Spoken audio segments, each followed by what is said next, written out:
Quorum, let's read this to make Matt happy. Pursuant to the provisions of 2.68.030, I don't know how you read that, but of the Metropolitan Code of Laws, please take notice that decisions of the Metro Human Relations Commission may be appealed to the Chancery Court of Davidson County for review under a common law writ of certiorari. Any appeal must be filed within 60 days after entry of a final decision by the Commission. Any person or other entity considering an appeal should consult with an attorney to ensure that time and procedural requirements are met. Period. Full stop. End quote. All right. I am confirming quorum that we do have quorum. Okay. Are there any public comments? I don't think there are any public comments. Review and approval of the minutes. I did see one item. Mr. Turnley's name is spelled differently the second time. So we just add, if we had an L there. Are there any other comments? Hi. Hi. I would just like to comment on the peaceful transition of power that has taken place here. Democracy. Let it be the model. Yeah, democracy is still alive. Yeah. Also, call to order. My name is misspelled. Thank you.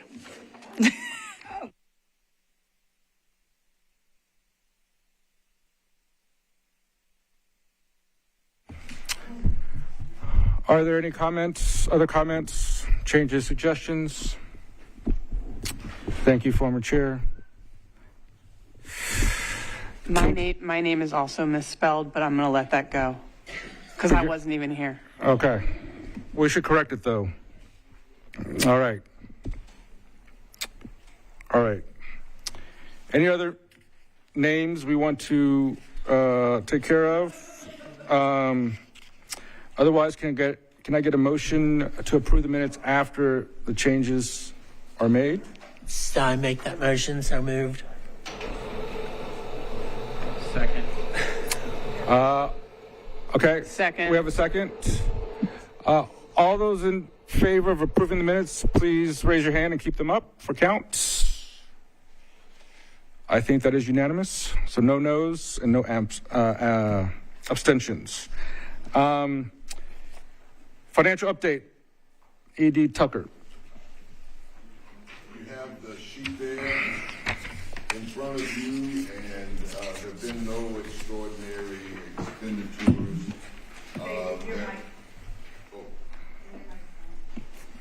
You have the financial report in front of you. We've made it bigger to make it easier for you to read. There have been no extraordinary expenditures, and while we still are waiting to fill a new position, there are salary savings there, and then there are other salary savings from the previous year that are present also. But if you have any questions, we would entertain those. Corlinda.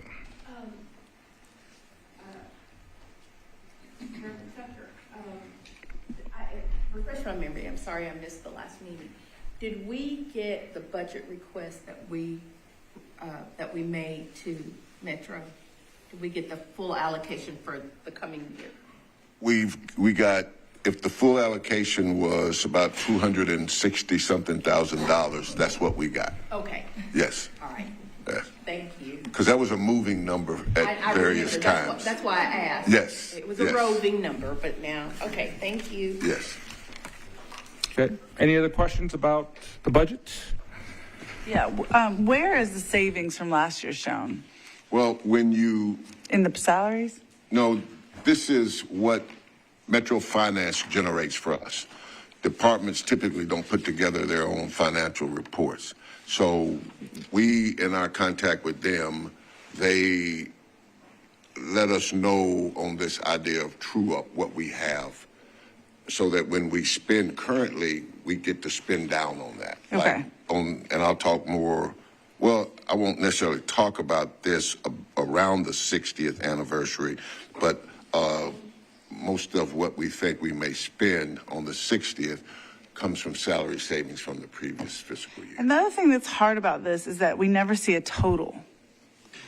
That's really hard. A total as it relates Like, to... I'd love to know what this says our fiscal year budget. Like, it'd be great to see what that total is of our budget.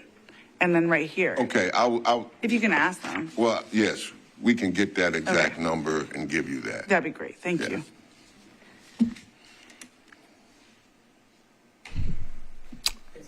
Quick question, just so I'm clear. If we have savings from a previous year budget, we can roll it forward into the current year? No, it's not that easy. It's with our work with our financial analysts, with Metro Finance, that for certain things, yes, you can. Okay. But that's worked out and pre-approved with Metro Finance before that happens. Okay. Yes. Any other questions or comments about the budget? Okay, thank you all for your thoroughness. I will say that Commissioner Abelfazi says more, I think, when she's not chair, but okay. Okay. Old business, the item is the new commissioner orientation. We had one August 20th at the beautiful Shelby Bottoms Nature Center, and I followed Whitley and bought a hat and some honey. So one of my favorite places in Nashville. Thank you to the staff for such a great event. We had introductions and for the new commissioners and the staff. We went through our mission and history, went through our code, bylaws, and rules, commissioner operations, the powers and duties of the MHRC, compliance, some strategic planning, policy and research, community engagement, and then how we look forward to our future, build on the present. I asked those questions. We didn't do any particular planning because it was not a public meeting. And then we'll talk about celebrating our past with our 60th year anniversary. I've been told to ask if there's any feedback from all those who attended. Thank you for those commissioners who attended as well. If there's any feedback about the event or anything else. I enjoyed it very much. I agree that Shelby Bottoms Nature Center is a beautiful treasure in our city and that everyone should go visit it and buy a hat. Any other comments? Okay, moving on to item number 7. Chair, if I could just push that, we want to make sure and that if there are some thoughts to make it better, more informative, something that might have been left out that as a commissioner you think might be something you want or whatever as we move along, just let us know because we want to make sure that it's... I will also add that It was very thorough. Yeah. It was great. I also add that the binders looked different. I don't know to what extent they were updated, but if there is updated information, that maybe we should get that to all the new commissioners. I don't know how much of it is updated or new. That information that was given out to the new commissioners at that meeting. Yeah. Even the visuals are updated, right? Okay. Anything else about the orientation? Okay. Community engagement, new business. Kathy, anything?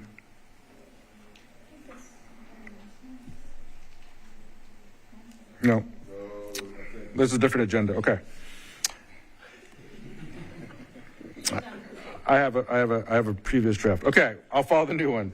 Committee reports, bylaws and rules, chaired by Commissioner Trauber. Yes. So the Bylaws and Rules Committee met on August 16th, and it was more an introductory information meeting since that committee has turned over. I'm the only remaining member. We do have all new members on the committee. We met and discussed where we have been and where we want to go related to not necessarily the bylaws. We may need to make sure the scope of the committee is accurately reflected.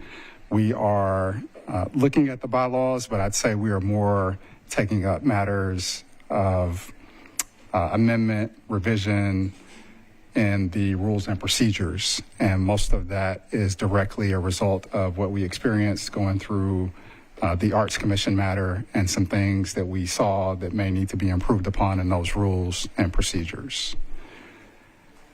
So our intent is to continue that push. Again, it was an introductory session on August 16th. We, as a committee, are reviewing those rules and procedures and plan to meet again to discuss any proposed changes. But I'm also open to hear from any other committee members if they have anything to add or anything I missed from our meeting. Commissioner Johnson, Commissioner Stringer-Holmes, anything? No, we just got to, everything that I've been looking through, we just need to align, put everything in an alignment so it could be consistent throughout.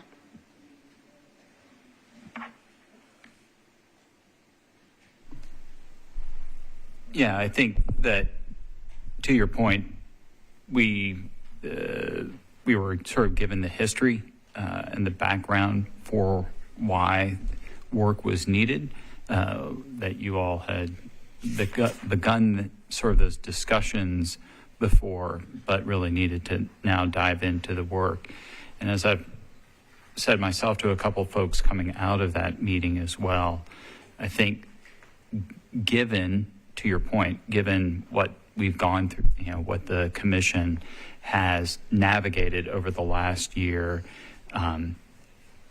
diving into this not only helps us, but hopefully helps others through this process, and also helps us, at least one of the reasons that I'm interested in it too, is help us understand where our sort of bounds and possibilities are as we continue this work. The one practical question I'll have, good chair, is you said in future meetings, which would be? Well, we plan to meet, and again, all of our committee meetings are open to any members of the commission. We had planned to meet, I think it's the third Friday of every month at 9:30, which is just before the executive committee meeting. But this month, I have a conflict, so we will be trying to reschedule this month's meeting. Okay. But typically, we meet the third Friday of each month, 9:30 to 10:30. Also, following that, if you have time, you can stay for the executive committee meeting. Thank you. Any other questions or comments for the Bylaws and Rules Committee? Okay. Moving on to the Executive Committee, which I chair. We had our meeting right after the Bylaws and Rules Committee, and it was also very much like an orientation, getting to know each other, welcoming the new the executive members. I want to emphasize what Commissioner Trauber just said. All these meetings are open to any commissioner, and they're publicly noticed. And we are meeting this next Friday. Is that right? 10:30? 10 o'clock. So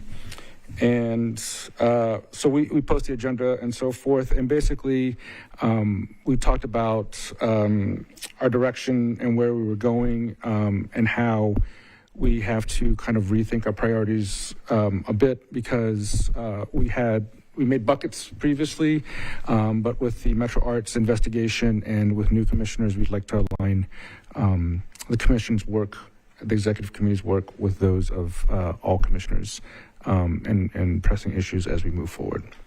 So we'll continue to do that. Anything else? I just have one question about the location of that next meeting. I have 2 calendar invites at 2 different locations.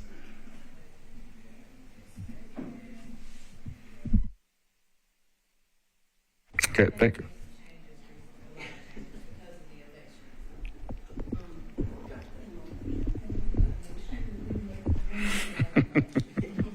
Okay. In the meantime, any other comments or questions about the executive committee? All right. So moving on to bigger, better party things. E.D. Tucker, 60th anniversary event. Yes, we have a tentative date for a luncheon on February 10th and that will be some type of a collaboration with Councilwoman Zolfat as we seek to recognize the 60th year of MHRC. There's a documentary that we've begun processing. One of the other things that we're looking at in that is the acknowledging of all past commissioners over that time period. And so as we begin planning, we'll be advising you as we go along. One of the things that we've talked about is speakers, speaker or speakers, and not wanting to spend an exorbitant amount of money. We're actually looking for ideas around speakers. When I say money, that would be someone from out of town where there's travel and whatever. We do have some funds for that. And we're looking at a couple different things, having a main speaker and then possibly having a panel. But this would be during a luncheon. So just, you don't have to do it now, but at some point, if you had some thoughts around speakers, if you would pitch them to us, and we'll consider those. And we're trying not to pick some of the always on, you know, the always on. And then there are the required speakers for an event like this. That and so we're trying not to make a long program. I think the business of the program and the entire thing with even the luncheon is 2 hours, and it's at the max. Okay. Does the luncheon have a theme, or other than the 60th anniversary, like what specifically are you looking for speakers? I'm sorry. Yes, No, we sorry. do. Where do we go from here? Community of Chaos was title of King's last book, and I think it's a great theme. Staff, we all agree that that's a theme that we can put legs around, and that King's analysis save the prose in which he wrote at the time seems to be right off of the newspapers today. And I personally feel that the glaringness of his social and national assessment and 60 years, and it's still spot on, is very interesting. That even now I think we are dangling between chaos, our community. And so that's the theme that we're trying to gather around. Do you have an estimate of how many people would attend in the audience and the lunch size and so forth? We seem to think, and we may be a bit grandiose, but we think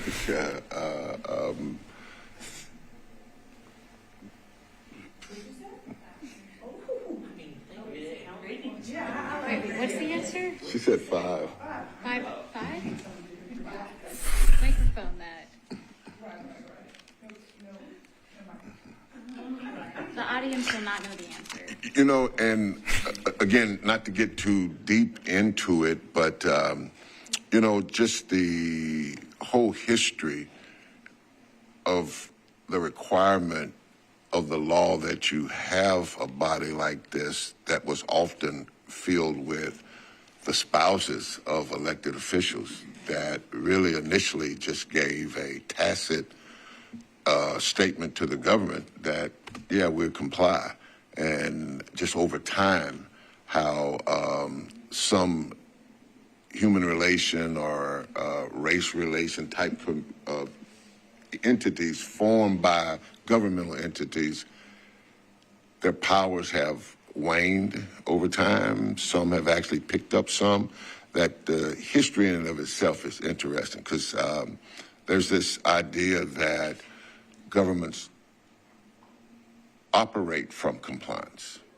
So that's the hill when you step to the plate, that it's really a cosign that has to be tested, inspected, to ensure that that actually happens. And so, particularly now, I feel that there's agencies like ours that often are those last resort type organizations to bring light to issues that systems can be complicit in discrimination and not know it in some level. So we think that history is really interesting, but also with the former council, with the former commissioners, it is a flashback actually of some of the political movers and shakers in Nashville that over 60 years served on this commission. So that's where we're at right there with that. Do you need a committee? Well, the staff's kind of operating as committee. What we'd like to do is to keep you informed as we go along, and to take your input. And then when we hold meetings, we can notice. Well, no, then we would have to, if more than one commissioner wanted to come to a planning meeting, we'd have to notice the meeting. Yeah, I just said that out loud because I thought that was. Well, that would only be if a vote needed to be taken, right? I mean, there's no vote that needs to be taken for. No, I don't foresee a vote that would need to be taken.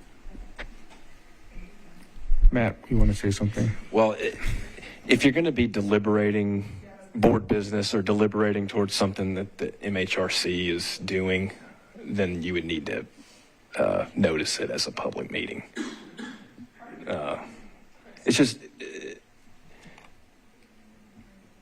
if you're going to have more than one board member be present and you're going to be discussing business of that the MHRC is involved in, then I would recommend that would be publicly So we're noticed. including our birthday party as business of the commission? That's what was going to be my question.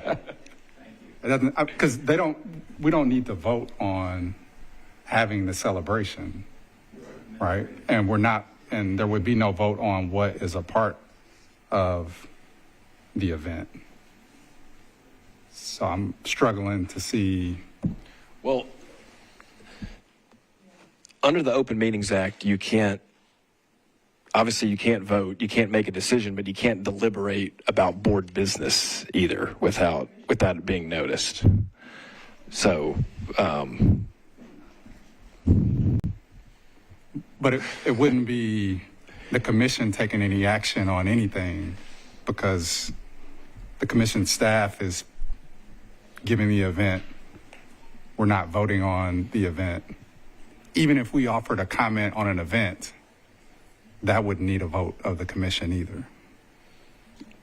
well, I mean, I don't disagree with you that it might not need a vote. I think it's just, we generally recommend if you're going to have more than one commissioner, in a place and you're going to be talking about, because certain things can come up in discussions that, might involve business of the board. And so it's just the guidance that be, those things be publicly noticed. And even if that were the case, I mean, all this could be corrected, that if for some reason there was something discussed that could be deemed board action, all it would have to be done is it be disclosed at the next meeting. Yes, that is the remedy for if you make a decision or deliberate something and it's not publicly noticed, then yeah, that would be the remedy, would be to disclose that, discuss it in an open meeting that's publicly noticed. Just listening to you, just listening to you, Chair, I would suggest that there be a 60th committee then. And then in those meetings, we could advise what has been done up to that point. Because because again, we're going to try to utilize, again, some of the skills that the various commissioners have in here that will help make this 60th grand affair. So just a comment or maybe a question. So are we solid on the date, on the 10th? Yes, yes. Did we vote on that?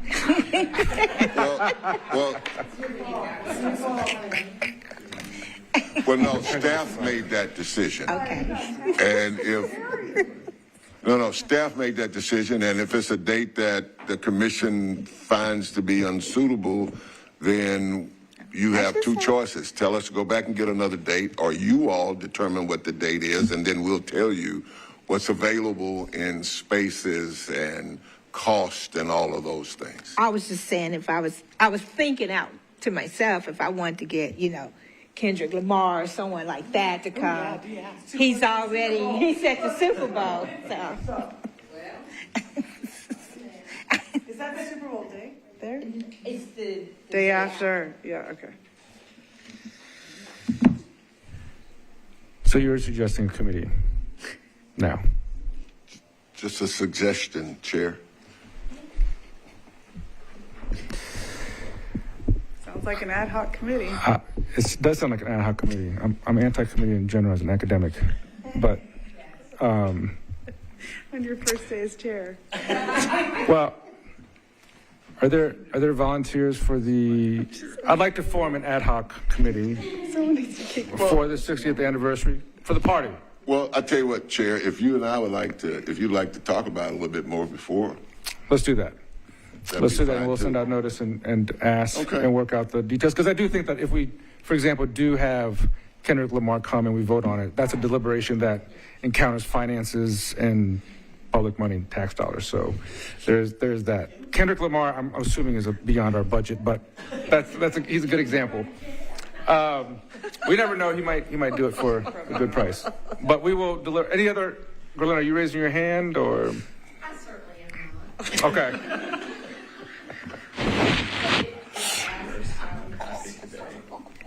So one of the benefits of having a committee is that we will run through all the committee reports with every commission meeting, and leading up to the celebration, we will be informing you all and decision makings and questioning things like the date if it's an issue or whatnot. Is that okay? So I will talk to ED Tucker about the committee, and please keep in mind the possibility of joining the committee,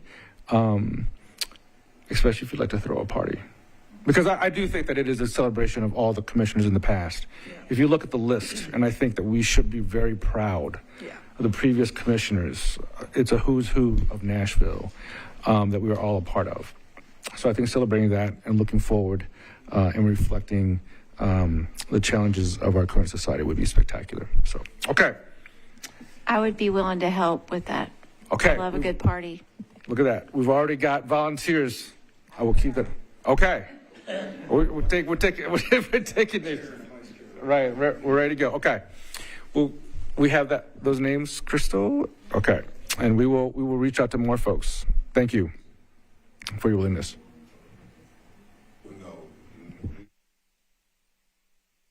Sure we understood it before he announced it.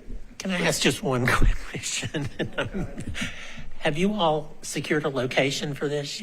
Okay, good. Okay. I was just going to say, time is of the essence with that sort of thing.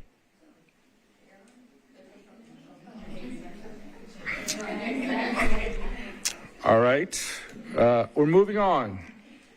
Conciliation agreement. Yes. AD.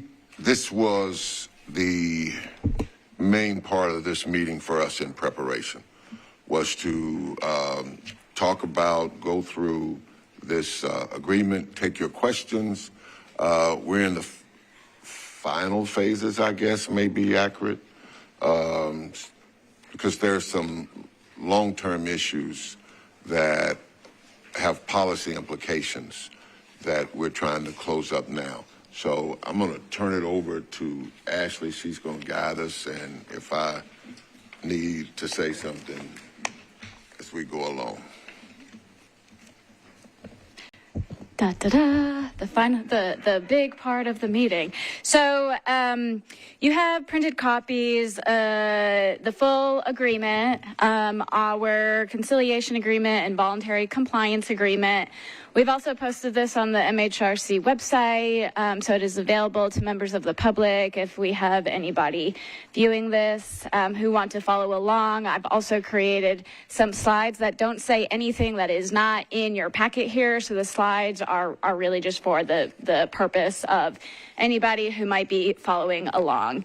And so what I want to do is walk through the sort of fleshed out 7 elements of the agreement. And so in July, when we were in this room, you all approved the agreement in principle and authorized and delegated the staff and our legal counsel to make the final product. So we have made the final product. We're not asking you to approve anything today, but we want to give this update, and I'll go through the details of it.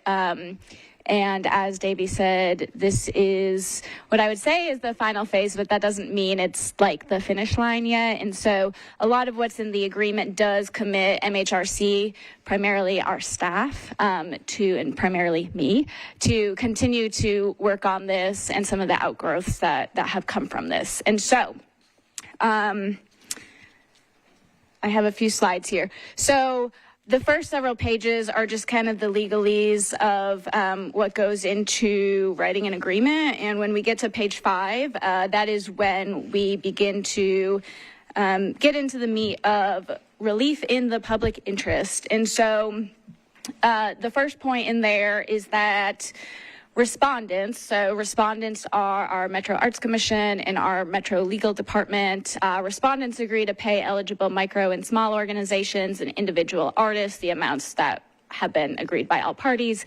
And so for this agreement, this is 26 artists that we've often referred to as the muralists, and 13 organizations that are our small and micro organizations that were those final sort of groups that we were deliberating over in the last phase of this. And so you see the totals on the screen here of what those dollars come out to.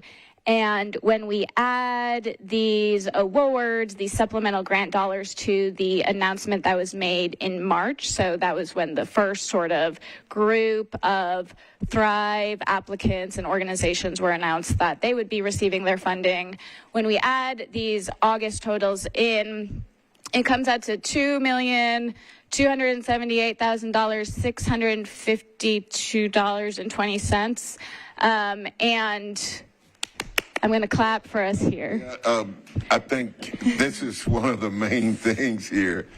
This was the direct result of the Title VI complaint, was $2.3 million being given to artists who the money would not have been given to, and some who the money had been given to and parts of it taken back.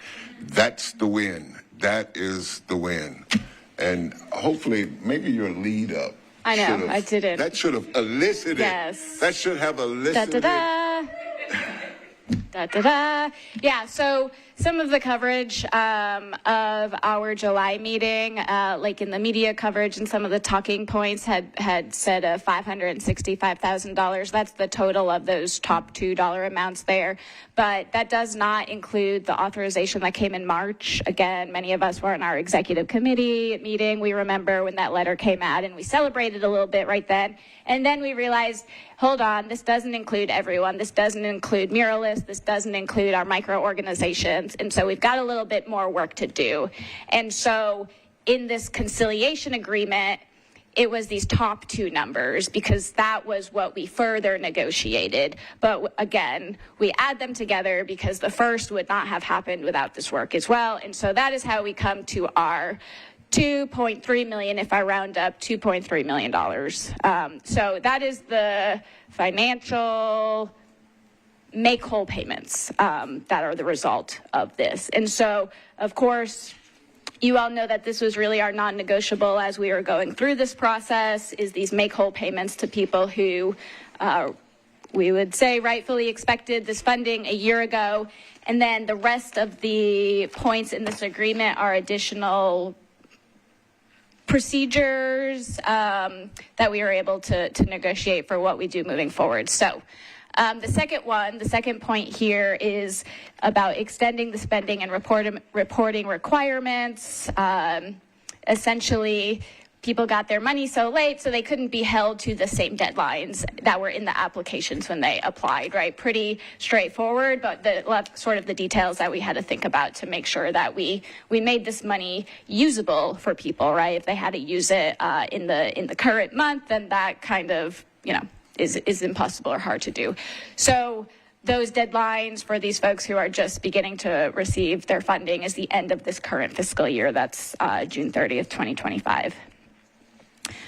The next one is just another detail here, but for the respondents to share with MHRC staff, just the status of people as they're going through the process of getting their awards and their contracts finalized. So I'm able to see where are we at with where payments are and how much has been dispersed, and who are the folks that we might need to put a little bit of more time into making contact with this person if we haven't heard from so-and-so, like what are the steps that we can do?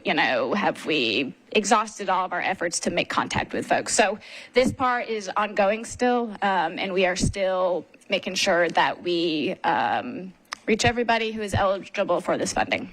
Do you have a number of where we're at? We are about halfway with these top two numbers. So I think it was about 14 of the muralists when I checked earlier today. I can get y'all the exact numbers if you want, but I didn't put it on here. But we're making progress. So, but out of the total number, then you're saying that over 75% of the 2.3 has already been paid out. So for the first, and I hope I'm describing this in a way that makes sense, for the payments that were authorized in March, I believe that all but one person has received their funding. There was one person that just wasn't interested in it anymore. And so we can say that's a 90 whatever dispersal rate. So it's really just the folks who got their notice 3 weeks ago that we're still working through those. So yes, the vast majority is in motion. All right, the fourth point in the agreement here is that on or before September 13th, we would hold one more conciliation meeting with representatives from Metro Arts and our 4 primary community complainants and Davey and myself.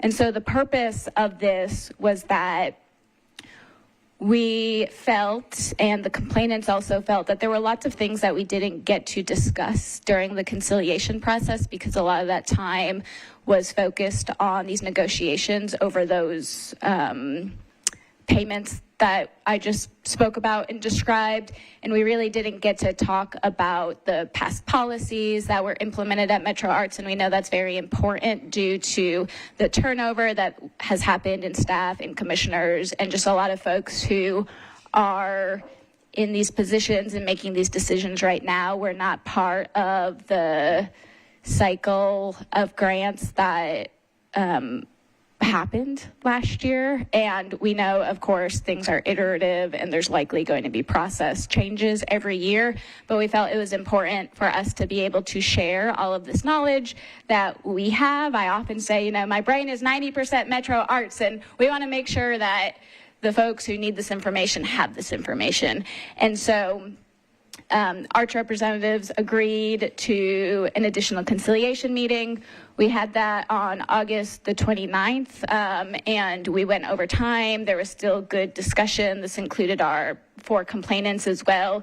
And we asked if they would be open to another meeting, and they said yes. So we have another meeting scheduled for September the 12th. I believe that's this Thursday. And so, again, the purpose of these is really to create greater shared understanding and really focused on how can the Arts Commission and the complainants and us work, looking forward, work together. How do we preserve what was good that was done in the last 2 years?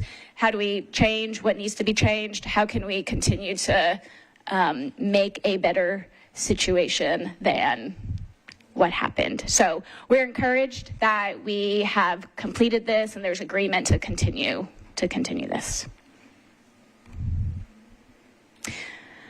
All right, element number 5 is that Metro Legal, Finance, Arts, and us all commit to working to find a legal path to protect the Thrive Grants program. Thrive is, again, the grants initiative that provides support to independent and individual artists.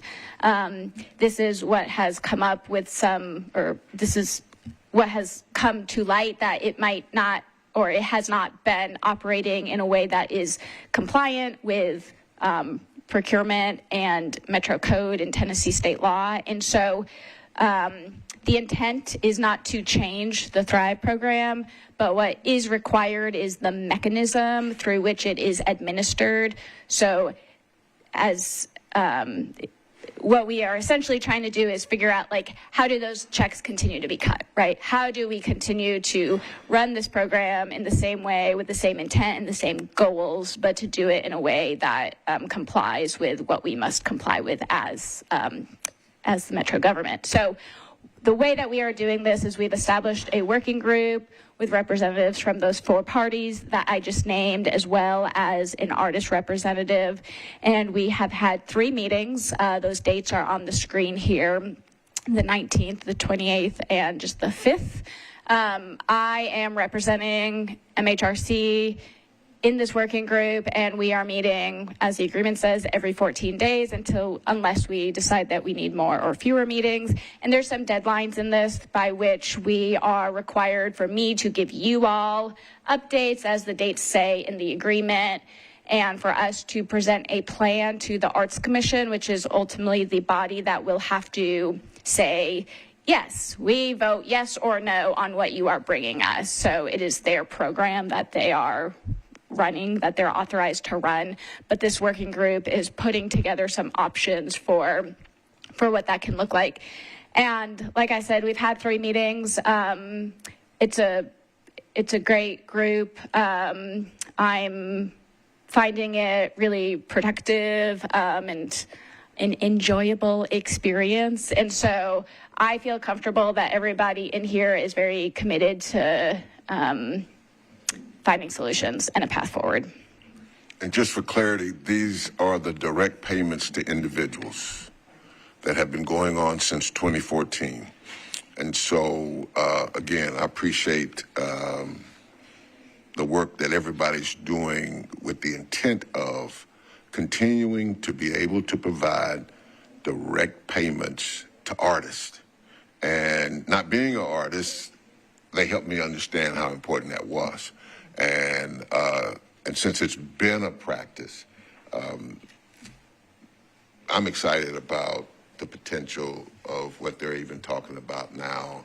And I would almost say, I think they're going to come to at least a way in which for FY25 we can do something, even if that's not going to be the long-term goal. So I'm encouraged with the work that's going on with that. And for this, we know that public transparency and communication is really important, especially when we're talking about changing something that has been put in place through community-led processes and has been in place for 10 years. And so we are creating a landing page on the Metro Arts website. This is the plan, at least, where we'll have summaries of every meeting of our biweekly meetings in a way that's hopefully more accessible than like digging through the Metro Arts Commission website, which, you know, you have to click a dozen times just to find one thing and wait for the minutes of it. So we're very cognizant about how we want to be very transparent in this work that's happening. And so I believe the agreement says that I will owe you all a working group specific update by the end of October. So at our next meeting, instead of this overall update I'm giving you, it will be an update about what this group has accomplished and what is still before us. Number 6, Metro Legal has committed to creating guidance for boards, commissions, department heads on Metro Legal's roles and responsibilities as it relates to the operations of boards and commissions. And the first deadline for that is coming up at the end of this month, where the first draft is due to MHRC for feedback. And so the agreement is that we will have a 2-week window which we can provide feedback, which they agree to consider. And so we are looking forward to seeing that draft, and we will likely report an update to you about that in October as well. And this is the final point. Metro Arts commits to ensuring robust community engagement as it continues to develop new grant policies and procedures, with the first deadline being October the 15th, foreseeing a bit about what they're thinking for that. And this is, I want to clarify about this. Metro Arts is currently sort of constructing its timeline of what are the grants going to look like for this current fiscal year. Of course, we're already a few months into the fiscal year, and so I know that they are working really hard to figure that out. And so this community engagement is not about slowing any of that down or saying you must, check every box that we come up with before you can administer those grants. We know that this year is already off schedule and is likely to be a bit of a transition year again. But this is really about a longer term commitment to continuing what they've done very well.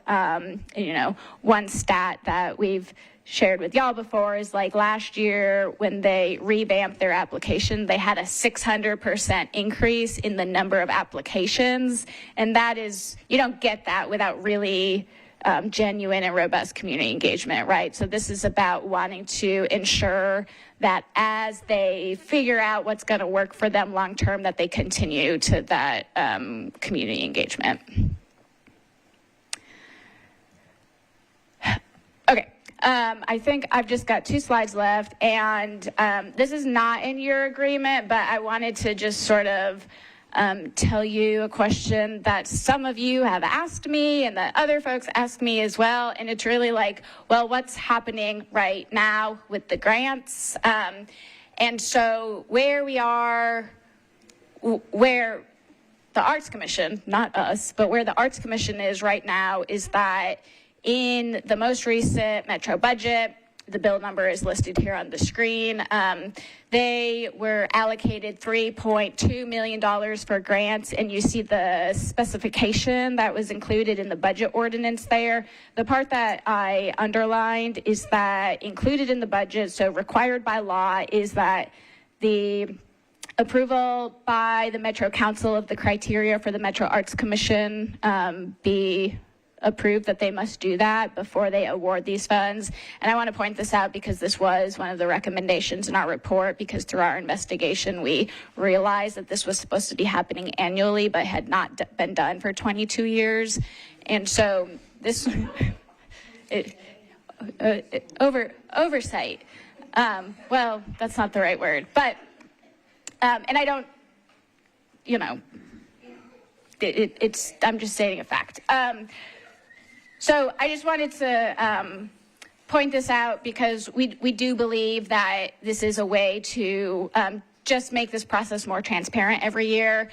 We know that many council members, others are watching everything as they carry along, and there's a lot of folks that want to support the staff and commissioners in the task ahead of them, and we see this as an important way of doing that. And so I say this to say, and the next slide is my last slide, these are my estimations, and this is my slides. This is not from the Arts Commission or their staff, but FY23 to 24, that's last year. It was about $4.7 million in grants last year, plus the $2.3 million that I highlighted in the earlier slides that were our conciliation supplemental payments. That's the total amount of grant money that went out last year. And like I just showed in this slide, the budget that they have this year is this about $3.3 million. And so I just say this to show, like, there is a lot of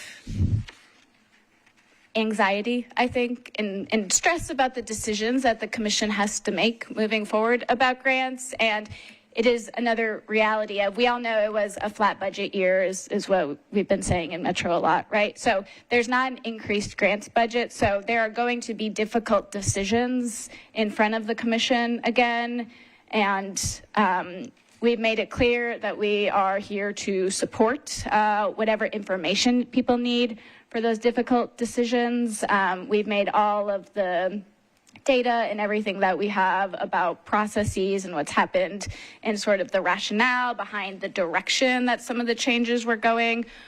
And we just know that, yeah, difficult decisions to be made ahead of them, and we're here to support however we can. But I just wanted to let you all know, if you get questions, because I know I get questions, that it is going to be another difficult year for funding and how to allocate limited funds with a high demand.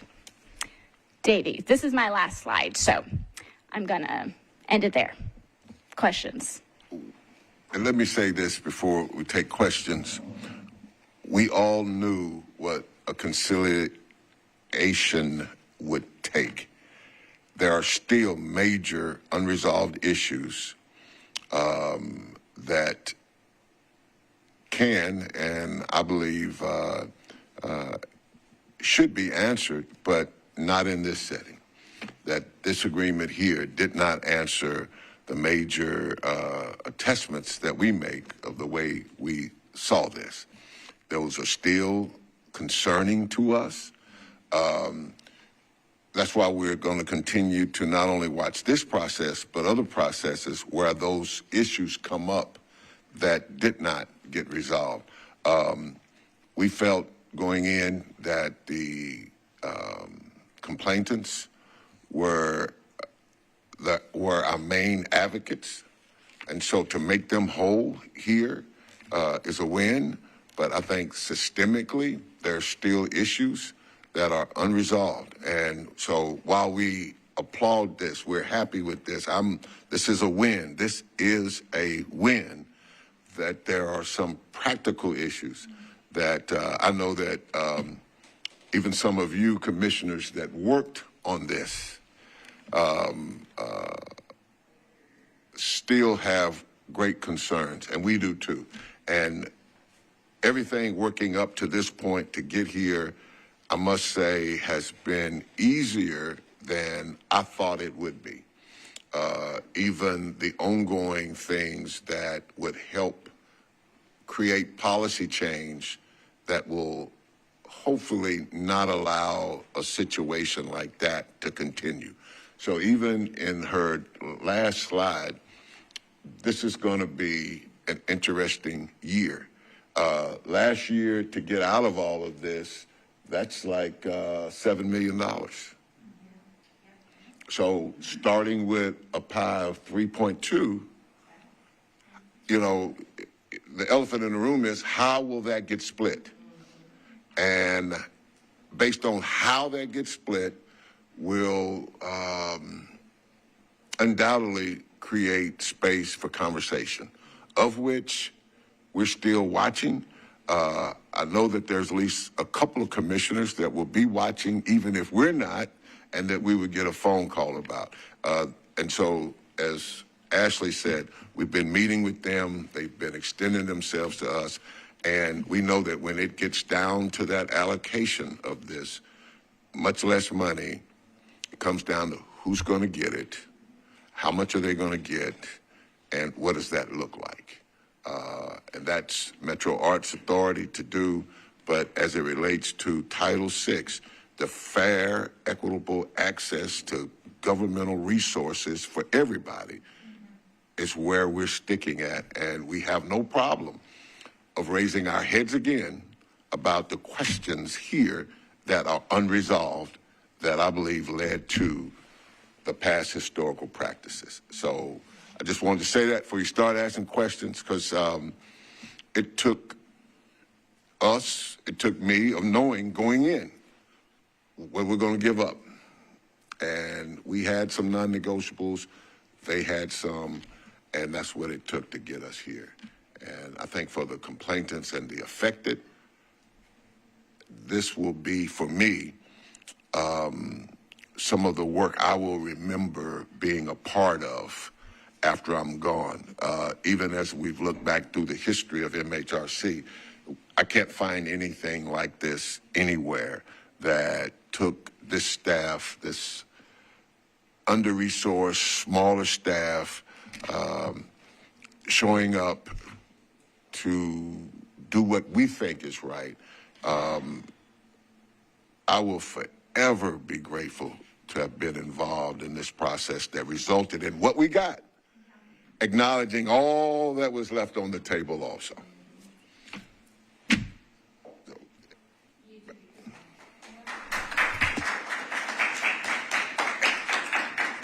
And then in that commendation, I want to make it clear that Ashley needs a special commendation for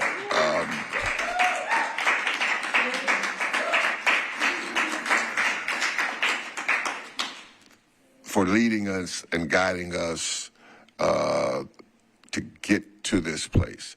Her contributions are integral into this being what it was. And since you don't eat hamburgers and fries, I don't know nothing else to do for her. So,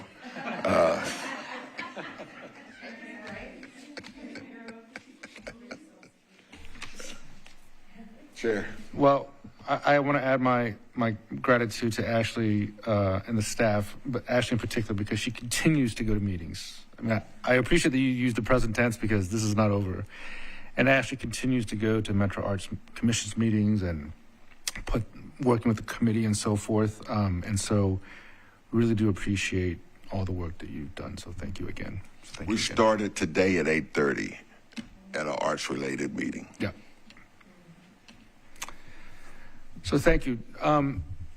Do we have any questions about this conciliation? I was clapping to throw y'all off for my questions. I wanted to ask about the direct payments. I remember at one point when Mel was discussing with us that was an issue, whether or not they will receive them directly or through a third party. But did that get resolved in that manner of through a third party or directly into their Yeah, so that is kind of the problem for us to solve. And so briefly, the payments had been going through the procurement process. So typically when you procure a good or service, you're like buying a ream of paper or we have these big, beautiful public art projects like the Sticks down the road, or at the fairgrounds, there's a new public art piece that's being presented this week. So those are different because Metro is buying those, right? So that is how Thrive was set up as procurement, but as it has grown, it just doesn't really fit that guidelines anymore. I'm not a finance expert, but when I report back our full update, happy to bring as much information as I can, but that is why there's just not a ability to continue to do that. And that directive came from Metro Finance.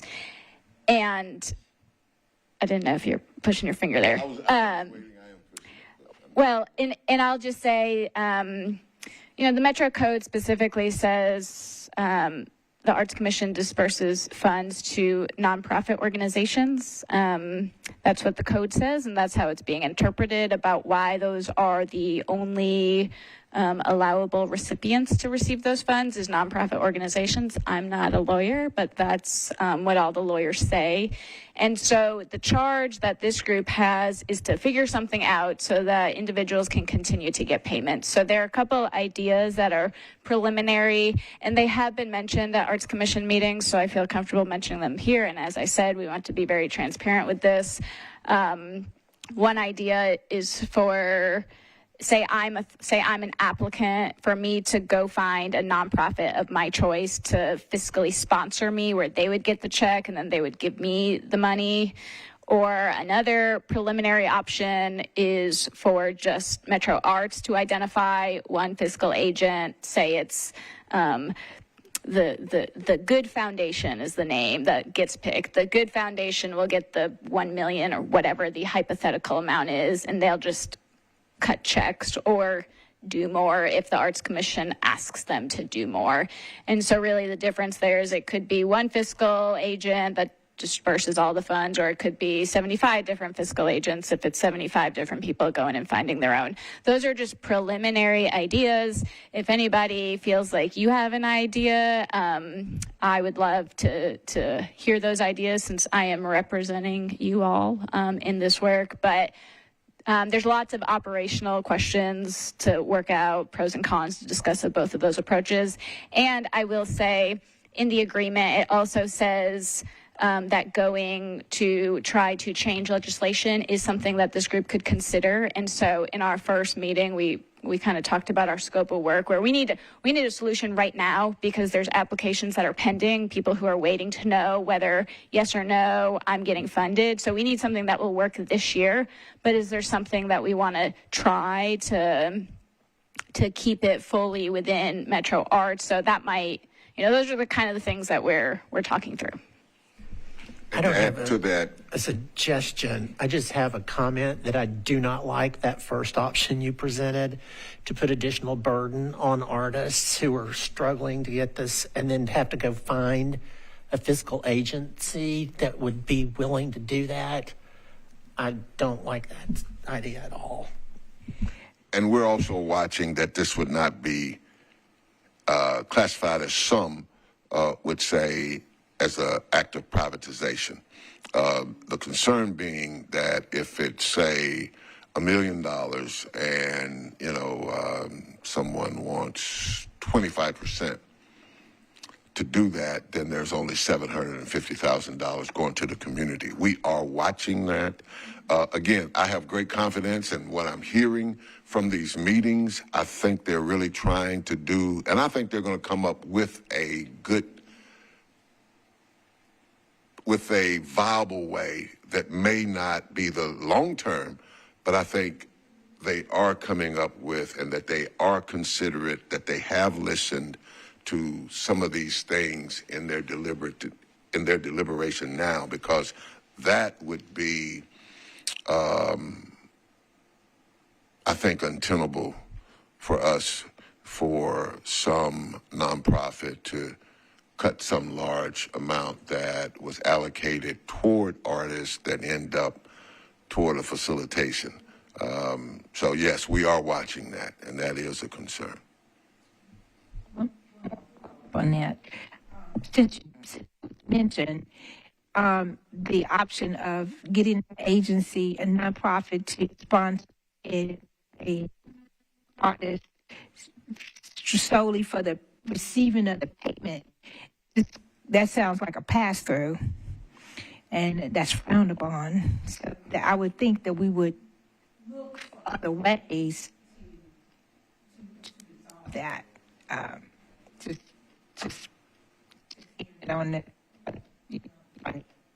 that's my comment on that. And then the other is, how do we, we're using the word watching and all of that, but how do we on paper or what is the accountability that you're looking at in summation for just making sure that we have the equity that we're looking for in going forward? Not just, we dealt with this particular year, but how can we continue to, because I think this a lot about what we went through was the equity in making sure that marginalized nonprofits and artists receive their fair share of the funds that are available. Well, I think our organizing documents, I think our policies and procedures, granted, they may be ambiguous and need some help, but it was those very same documents that got us right here. So I say that to say, I think we have enough to insert ourselves into the conversation when we think there may need to be some other considerations along the lines of equity. I I think we have that authorization to raise those questions. Commissioner Abu-Fazi? I just want to say, I don't know if this is helpful, but this issue is not specific to Metro. Okay, I just want to say, like, I've given out $2 million in federal government. That if you're giving out like a grant, but it's not a grant to an individual, and you use the contractor line to do that, which is basically what they did. That is not that is at the federal level. That's everywhere. I had to deal with that in DC. So what I want to say is that, and then the thing that makes those grantors, government, comfortable is giving it. You have laws that say it has to be a C3 essentially, and then they can hold that C3 accountable for nonprofit guidelines, right? So you're not profiting off of this one. You're not spending money on X, Y, and Z, and it follows all that. And we often, and I'm sure you know this, had to be like, can you go find a fiscal agent? And then you're right, then you go to the big ones and they're like, okay, we'll be your fiscal agent, but we take 10% off the top. So all of this is very industry typical. And I'm sure everybody knows, but I just want to, this is not, I'm like, what is Metro doing? I mean, it's probably got this from the federal laws, honestly. So you're trying to solve something that meant, like, you know, that is a bigger, larger issue. And I just want to let you know that this is not, and the biggest issue is honestly fiscal responsibility and accountability. When you give it to a C3, they are, because of their C3 status, very, very accountable to doing things the right way. And when you give it to a person, it is a contractor relationship, and there's just that's a very different relationship.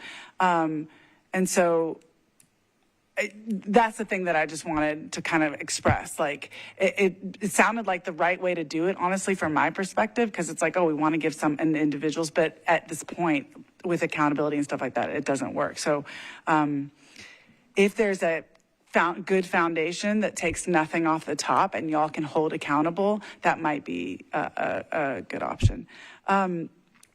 The second thing I wanted to say is the thing I took from what you said, Jama, is not really about necessarily our ability to insert ourselves, but is there like an equity lens that we are overseeing them put into their manual and decision process? And I assume that's, you know, because I don't know if they can use that other thing that they were using before. So what tool are they going to use? What's liable? And wait, and then I'm done. And I want to say, I am really surprised and amazed that everyone's just coming together and kumbaya in this, and I am so impressed. So that's a testament to everybody, like, that they're all coming to these meetings regularly. Like I said, this is a pretty standard issue and topic, and the fact that everyone's wholehearted and being like, let's meet every 2 weeks and mull over this thing is huge to me. And the fact that it says the manual written by MHRC, I mean, that's amazing to me. So I do not discount the amount of respect and deference the commission's being given in this process. And I think that's really important. Let me make a clarification. We're not writing the manual. We get to offer comments, and we have a deadline. That was everything in here was negotiated. And we will provide robust comments to the manual, in that certain things that we have been talking about, even in the report, that we feel that legal, in good faith, is developing this, as we've talked about some of these problems. And so we get to look at it, and we're going to respond to it. And again, we will bring that response back to this body also, because I think that that's a larger thing that helps other boards and commissions navigate how they do their work, how they deal with potential conflicts, how those conflicts get resolved. I think that to me is really huge, and I think it's really understated the impact of that document being part of all the folk, the 300 and something who serve on the boards and commissions in Nashville. Thank you. Commissioner Johnson? Appreciate that. I have a couple of questions that are going to take us a little scattershot all over the place, just because they are on a couple of different slides.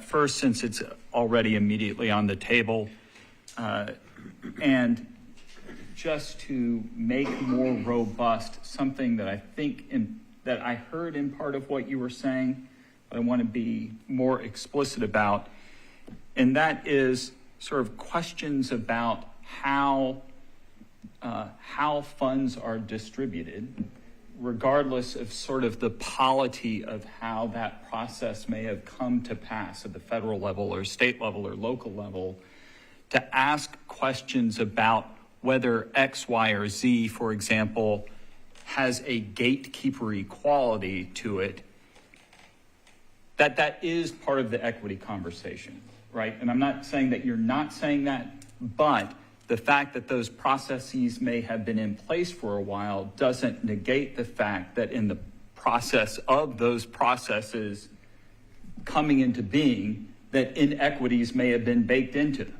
right? So that requiring an institution to be a pass-through, which may or may not be frowned upon for a variety of reasons, but then again, as we've heard, paying directly to folks is also against the law and creates a very narrow eye of needle we then are pressed to thread in this moment, both for the reasons you mentioned. The direct payments may create concerns about sort of fiduciary responsibility with those funds. But at the same time, for an individual artist who's simply we'll say hypothetically, simply trying to get their work into the world, then having them also need to learn to navigate this other sort of second tier, not just of government, but sort of nonprofit world, seems like a pretty big ask, and part of the thing that Thrive funding actually went to mitigate, actually, because it helped folks help folks not have to navigate two different and complex systems who are complexly intertwined with each other. So yes, comma, and that the specific question, yes, what is the broader lens of equity that we can ask these questions, and also asking a question like yours, making a comment like yours about how these things are, how that feels additionally burdensome or problematic, to me at least rings as an equity question. So I just want to put that statement out on the table. Two more precise questions. One that's a little prognostication, so you may not want to speak on it, and then one that's just a very specific one. Second, we're seeing kind of a downward trend in those the numbers on the grants, right? We had even if we take aside the conciliation payments, it's a pretty decent chunk off for the reasons of flat budget years. Is there any prognostication about whether that may even be leaner in the budget year to come? Is there a hope that that will stay stable? Because the concerns and the worries about how things get funded now and the conversations that are being had about those tough conversations may become all that more important if they feel like we've had this flush payout year and then winnow it down even further as we go forward from this point. And I'll put the other question out there, and then just the last thing is, you had mentioned, I think it was point 6 was in the conciliation agreement was that legal is making this report of how they interact with various boards and commissions. Will legal also be talking with the council?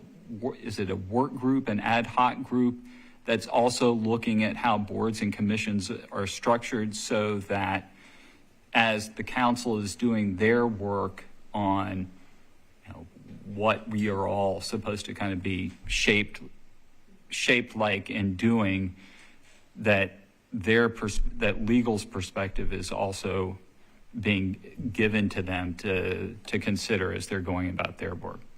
Thank you.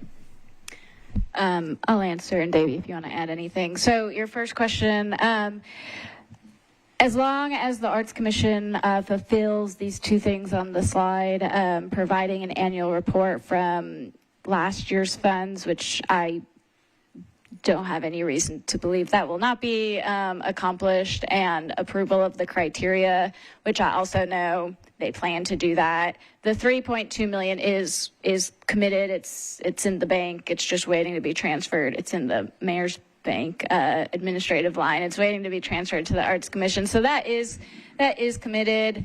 I wish I had a magic ball for many things, but next budget year, we know that it won't be a flat budget year, as we often say, just because of the way the budget cycles work. I know that, there are many council members and other leaders who have a hand in the budget who have said that, there are goals of greater funding for the arts.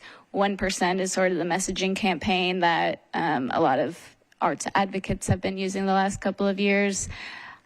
I don't know what the future holds, but yes. And I'll just say, for fuller context, the reason why 3.2 is smaller than 4.7 is also because the council allocated above and beyond what was allocated to the Arts Commission last year. So it was a verbal intent to fund Thrive artists in a greater amount. If you recall, that was part of our report and what we looked at. So that's the other reason why the 3.2 number is smaller than last year. And I think, everyone who believes the arts are important in our city hopes to see it grow, but I don't have a magic ball. Your other question is a good one and not something that I've specifically asked. I will say I am also your representative on the Boards and Commission Working Group, which is being convened by the mayor's office. And so there's one council member on it. For the same reason that we can't have y'all in a room, there's only allowed to be one council member. So it's myself and 11 other members from various departments that are working through some of the structural changes around boards and commissions. And so there's some overlap in members of the working group and the boards and commission working group, the conciliation working group, lots of working groups. And so I think it's a place where a connection does need to be made, but I don't have too much to say about that right now. Commissioner Pasternak. I just have one question as I'm brainstorming this. I'm not going to go into my whole train of thought right now, but can you be specific about how Thrive artists received their funding previously? Was that through an RFP process, a vendor process, or were they simply paid out directly? Thrive was started in 2014. It evolved and changed over the years. So there were operational changes over the years. It used to be rolling, and so that's very different than the year that we did our deep dive on, where it was one application deadline, apply, give us your application, just like any grant would look like, any traditional grant would look like. And so they were paid through the delegated procurement process. I think that's maybe as much detail as I am authorized to say because of my own knowledge. Copy that. So is the dedicated procurement process different than one that you might use to pay, for example, an HVAC company? Yes. Okay. Yes. Thank you. We are running out of time. I will say that one thing, I appreciate the committee and the Metro Arts Commission working, because there is a short-term issue of figuring out this year's application process while looking forward to future allocations in the years to come. Okay, so we're running out of time. I'd like to keep this on time so we can all go home. If there are other questions or comments about this, please email the staff and we can continue to talk about it and update it. Moving on to announcements. Are there announcements from anybody, commissioners, staff members?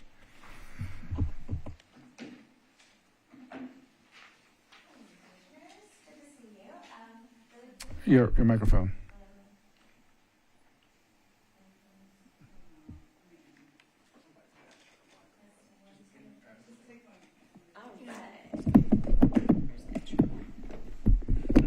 Can you hear me now? Great. Okay, perfect. You should have all gotten this little flyer with your packet on September 26th, Thursday at the Metro Council Chambers. We will be having our annual rally. It's standing against injustice. We're going to be talking about healing through unity. This is our annual partnership with the YWCA that we have every year. We hope you can make it. The programming is really great. Miriam was a speaker last year and got to share about herself and her journey.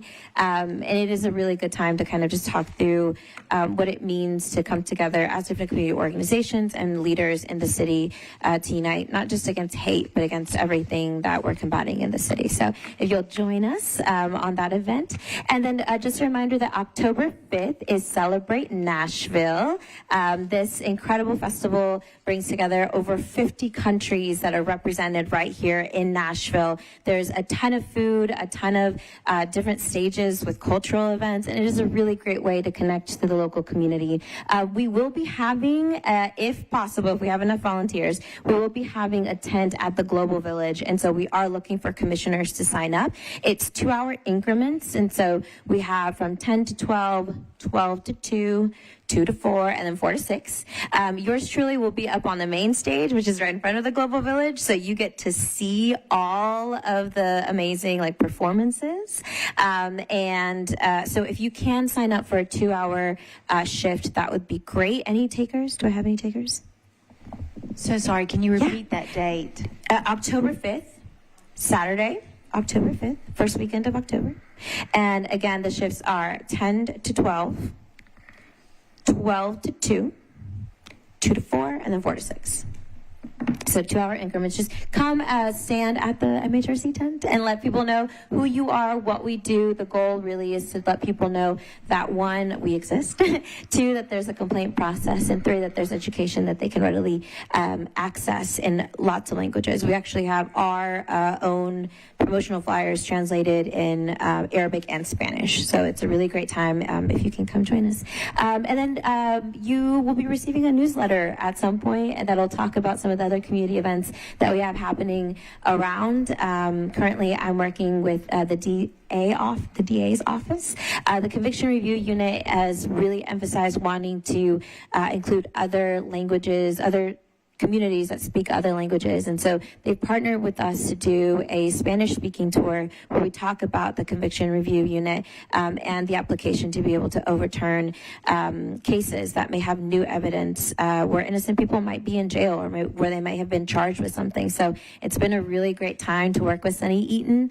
We're taking a pause for Hispanic Heritage Month, but we will be starting back up. So if you know of any Spanish-speaking communities or organizations that you think would be great for us to tap into, we've already done an interview with Nashville Noticias, which was really great. And we've already had some people send us questions, not just about the Conviction Review Unit, but about the legal system in general, which has been really cool and opened a lot of other opportunities for us. So we have all that going on. And yeah, happy starting September 15th to October 15th.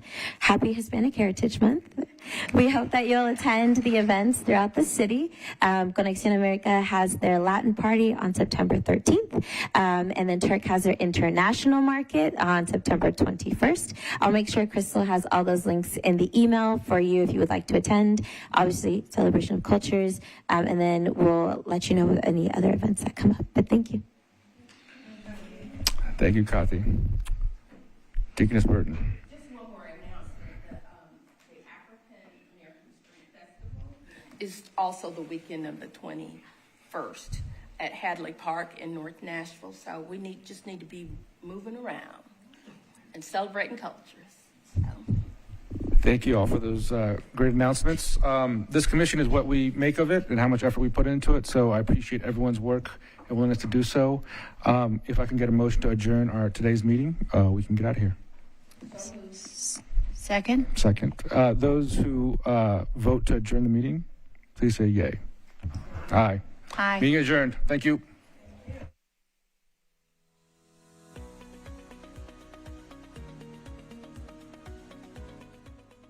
This has been a service of the Metro Nashville Network.